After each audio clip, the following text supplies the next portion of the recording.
or stabilizer. So yung electric scooter niya guys is Kugo G3 Pro.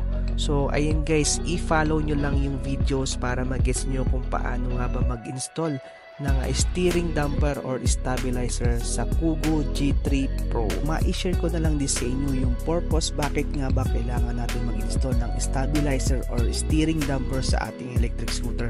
So ang concern kasi nung ating customer guys is masyado siyang maalog or may wobble kapag nasa high speed na yung kanyang electric scooter. Kaya isinuggest natin na mag-install siya ng steering damper or stabilizer para nang sa ganon is maging safe siya lalong-lalo na sa high speed.